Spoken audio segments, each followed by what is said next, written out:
성경을 보게 되면 여러 가지 기도하는 모습을 우리에게 알려주고 있는데요. 소리내 기도하는 통성 기도가 있고요. 또 소리 없이 드리는 묵상 기도가 있습니다.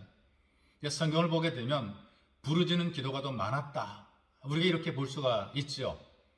성경도 소리 내어 읽습니다. 찬송도 소리 내어 불러야 합니다. 설교도 소리 내어 전하는 것이죠. 그리고 기도하는 것도 소리를 내서 부르짖을 때에 우리의 기도가 더 간절한 기도가 되는 것입니다. 앞을 보지 못하는 맹인인 바디메오라는 사람이 소리를 쳐서 부르짖어서 예수님을 부릅니다. 시끄럽다고 해도 부르짖습니다. 결국 주님의 발걸음이 멈추게 되고 눈을 뜨게 되는 응답을 체험하게 되죠.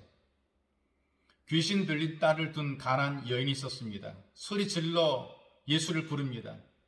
예수님 못 들은 척했지만 다 듣고 계셨습니다.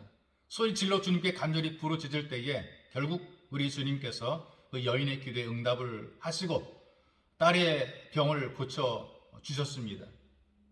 오늘도 우리가 주의 말씀을 한번 보겠습니다. 출애굽기 15장 24절에서 27절의 말씀입니다.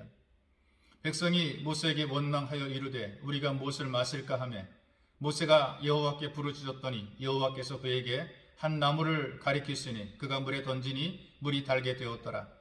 거기서 여호와께서 그들을 위하여 법도와 율례를 정하시고 그들을 시험하실세 이르시되 너희가 너희 하나님 나 여호와의 말을 들어 순종하고 내가 보기에 의를 행하며 내 계명의 귀를 기울이며 내 모든 규례를 지키면 내가 애굽 사람에게 내린 모든 질병 중 하나도 너희에게 내리지 아니하리니 나는 너희를 치료하는 여호와임이라.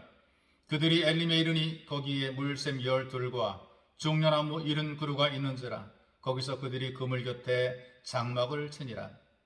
이 말씀을 보게 되면 모세도 부르짖어 기도하고 응답을 받게 됩니다.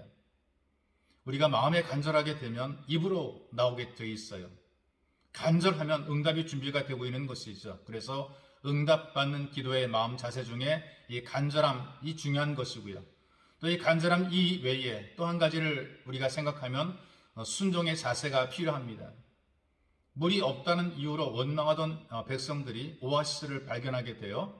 근데 그 물이 오염된 물이기 때문에 마실 수가 없습니다.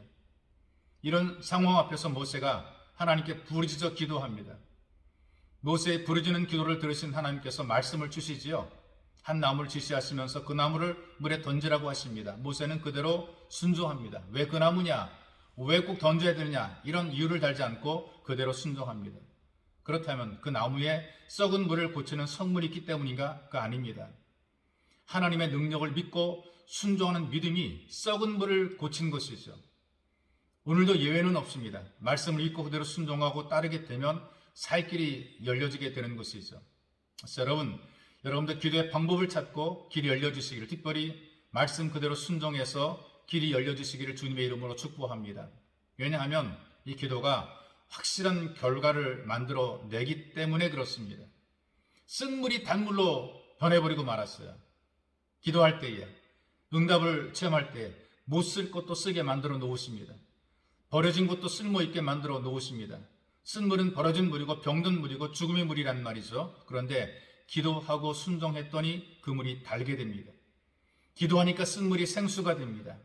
여러분, 우리가 인생을 살아가면서 삶에서 쓴 물을 마실 때가 있어요.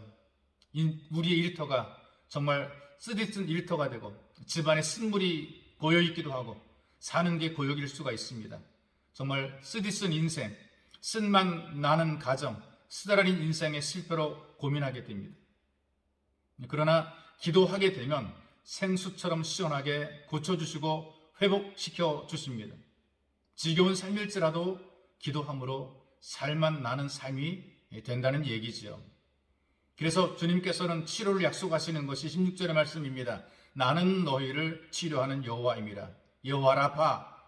사람의 수명이 연장되고요, 건강한 삶을 살기 위해서 생명공학이 발전했어요. 그러나 그렇다고 해서 영혼을 고치거나 죽음을 막을 수는 없습니다. 여기 치료한다는 이 말씀은요, 온전하게 꿰매어서 고치다, 그런 의미를 가질 수가 있어요. 완벽하게 회복시키는 것을 의미합니다. 우리가 배가 아파 위장약을 먹을 때가 있거든요. 그러면 그 위장약이 심장에 무리를 준대요. 또 신경통 약을 먹게 되면 위장에 또 무리가 된답니다. 신경 안정제를 장기 복용하게 되면 신장에 무리가 된다는 것이죠. 어느 한쪽에는 유익이 되지만 그러나 또 다른 쪽에는 무리가 되는 것입니다. 완치가 어렵다는 얘기입니다. 그러나 기도하게 되면 고침받고 기도하게 되면 완벽하게 치료가 되는 것입니다. 불편하십니까? 뭔가 마음에 무거움이 있습니까? 육체가 힘든 일이 있습니까? 기도하게 되면 완벽하게 치료하시는 여호와 라파의 은혜를 누리게 되어 있습니다. 그리고 더 좋은 것을 준비해 놓으시죠. 27절의 말씀을 보니까 그들이 엘림에 이르니 거기 샘 12과 종려 70주가 있는지라 거기서 그들이 그 물 곁에 장막을 치니라. 엘림이라는 곳이 큰 나무라 그런 의미가 있고요. 하나님께서 예비하신 그들의 쉼터입니다. 물이 있고 그늘이 있고 쉴 자리가 있는 바로 오아시스지요. 지금 힘들고 어렵다 할지라도 참고 인내하고 기도하다 보게 되면 조금만 더 참고 간절히 기도하면 기다리면 하나님이 준비하신 물과 나무와 그늘로 완벽하게 쉴 수 있는 그늘이 우리에게 응답으로 주어지게 되어 있습니다. 그러므로 부르짖어 기도하고 믿고 기도하고 우리가 순종하며 기도해야 됩니다. 그러면 쓴물이 단물이 되고 약함과 문제와 고통들이 치료가 되고 갈수록 좋아지는 응답을 체험하게 되어 있습니다.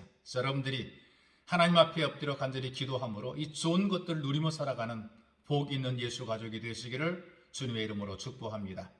존귀하신 하나님, 하나님께서 우리를 위해서 많은 것을 예배해 놓으시고 하나님의 은혜를 준비해 놓으시고 우리 믿음 것을 준비하고 믿음으로 하나님 예비하신 것을 누릴 수 있도록 도우시니 고맙습니다. 믿음의 기도를 통해서 하나님 예비한 은혜를 마음껏 누리게 도와주시고 우리 눈에는 도저히 불가능해 보이지만 기꺼이 순종해서 하나님 역사 기적에 동참하는 능력 있는 예배자가 될 수 있도록 우리를 붙잡아 주옵소서. 보배로우신 예수님의 이름으로 기도하옵나이다. 아멘.